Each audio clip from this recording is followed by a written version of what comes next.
The Paris Olympics are just 34 days away. Good evening, I'm Catherine Cook in for David. Today, the U.S. track and field Olympic trials kicked off at Hayward Field in Eugene. The first day of action saw the first 3 people qualify for Team USA. That includes former Portland Pilots runner Woody Kincaid. Orlando Sanchez and Art Edwards bring us team coverage of the highlights. The magic of Hayward Field on full display. Yeah. Day number 1 opens with a bang. Former Portland pilot Woody Kincaid has qualified for his 2nd straight Olympics. Art, what a special night. Well, no doubt about that. It is fantastic to see something like that right at the beginning of the Olympic trials. You know, this is the perfect place for fans to come to watch an event like this. Couldn't get any better. As it turns out, it's the 8th time that the trials have been held here, the 5th straight time. There's a fan zone where you can relax or maybe find that perfect souvenir you can take home with you. But of course, most of the focus is on the events. A lot of people have a favorite athlete that they're rooting for. For the fans, the Hayward Field experience is amazing. Oh, it's amazing. I've watched all the meets online, but it doesn't compare in person. It's huge. It's incredible. The seats are awesome. Yeah, seats are great. The seats are super cushioned. It's Hayward, man. This is the best place to be for track. It really is. Like, you can't change anything about Hayward Field. This is the beautiful stadium that you can come to.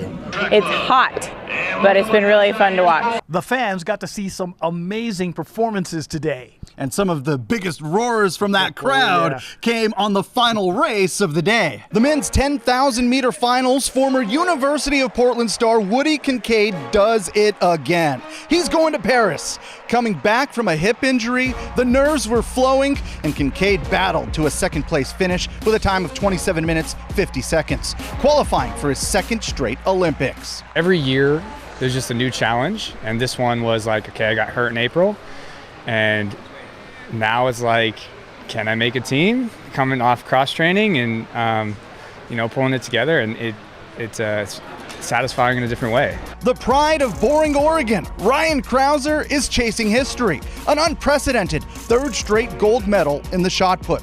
Krauser was one and done at trials, qualifying for Saturday's finals on his first throw with a distance of 70 feet, 4 1/4 inches. This was his first outdoor event of the season, battling through pec and elbow injuries. He just got cleared to throw a month ago.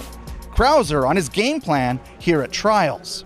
Yeah, it was great. I mean, I've been dealing with an elbow issue, dealing with a pec issue, but get out there in front of the crowd, don't feel it, so that's good. Everything feels good. It's just the throw is starting to come together now, just on limited number of reps. So for me, make it through trials. I mean, I want to throw far, but biggest thing is top 3, get myself 6 more weeks, and I should be looking really good for the Olympics. One of the biggest stars in track and field delivered. Sha'Carri Richardson showed out in the women's 100-meter dash, recording the fastest time of the day at 10.88 seconds. It is on to Saturday's semifinals. In the women's 800-meter prelims, a pair of ducks take care of business. Olympic bronze medalist Raven Rogers finishes 3rd in her heat, while Sabrina Sutherland finished top 4 in her race. Both ducks advance to Sunday's semifinals. It's always fun. It's always, like home. Without Hayward, my season isn't complete.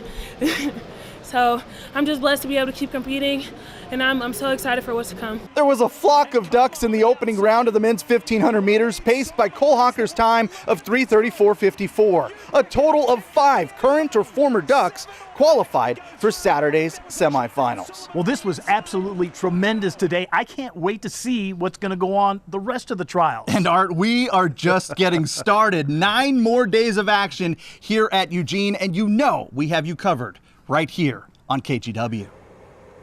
Thanks, guys. And right now on the KGW YouTube page, you can watch our full interviews from the track and field trials with Ryan Krauser and Raven Rogers. Plus, make sure you tune in to live track and field trials coverage here on KGW. It starts tomorrow at 6. There will also be a replay of the trials at 9 o'clock. And now to developing news tonight of a police investigation in Northeast Portland. Details are limited, but we do know this is happening over on Northeast 102nd Avenue and Sacramento Street.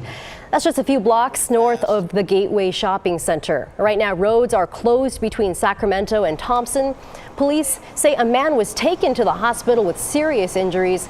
We're working to find out how he got hurt. We'll update you as more information comes in.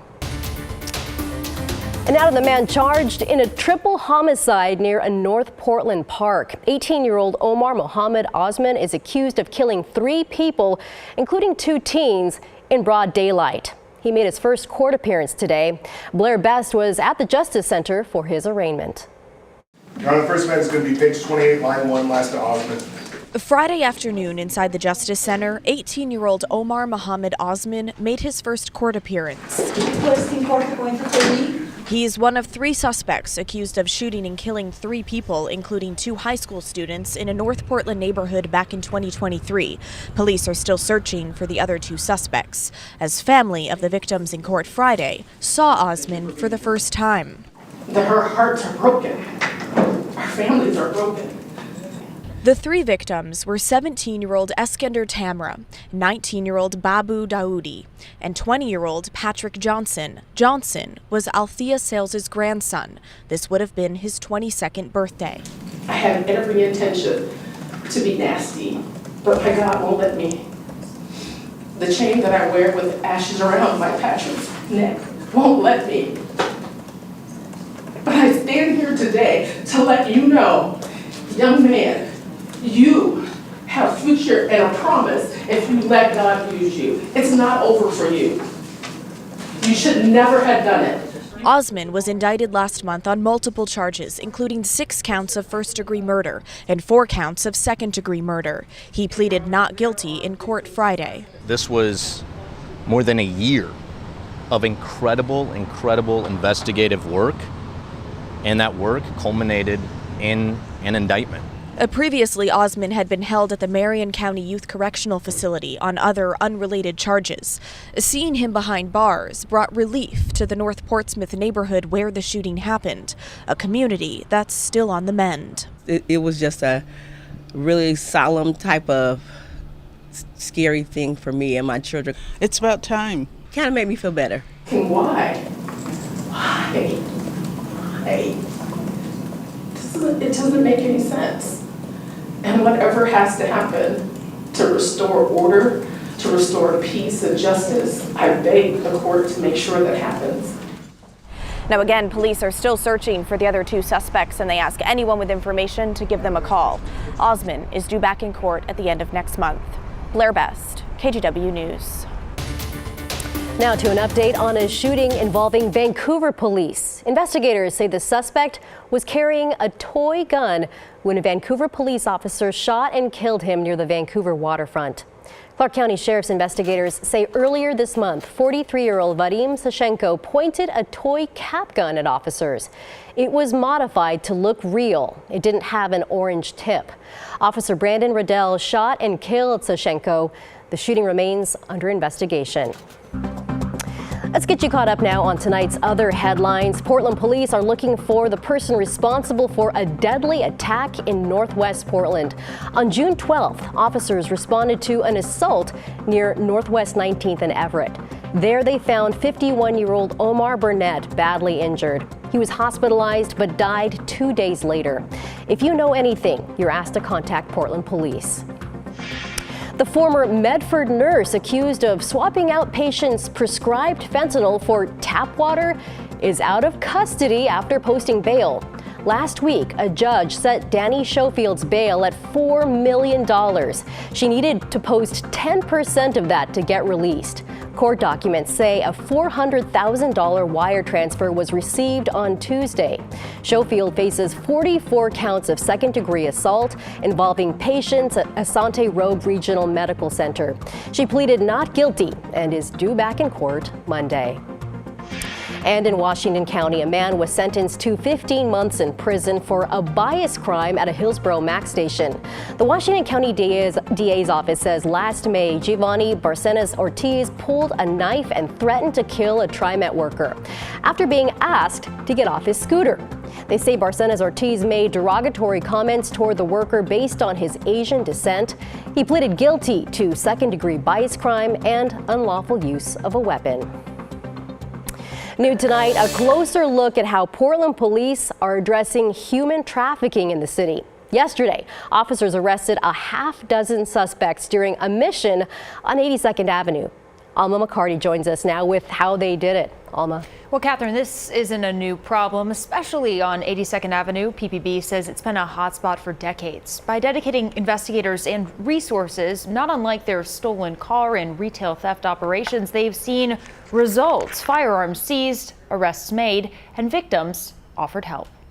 The Portland Police Human Trafficking Unit, aided by other agencies, cracked down Thursday, arresting 6 people, towing 2 cars, and seizing this handgun. Once there's probable cause to arrest them for commercial sexual solicitation or unlawful prostitution procurement, then we'll make arrest or cite them. Just last week, a similar operation. 9 men taken into police custody.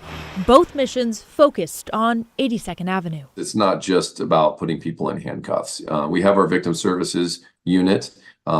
Human trafficking actually has victims advocates on staff that work with them all the time. That's how busy they are. Sergeant Kevin Allen explains the Bureau's priorities have shifted over the years. Our focus as far as enforcement is on the traffickers and the buyers, and our focus on the providers is advocacy and trying to give them an alternative. Investigators say that doesn't usually happen right away. Sometimes we will make a connection during one mission and provide a phone number for them, and then that victim advocate may not hear from them for months or even years, and then they'll say, hey, you connected with me, I'm ready to get out. Allen says officers will remain dedicated to addressing this issue in this area and have this message. It's really important for people who are considering engaging this type of activity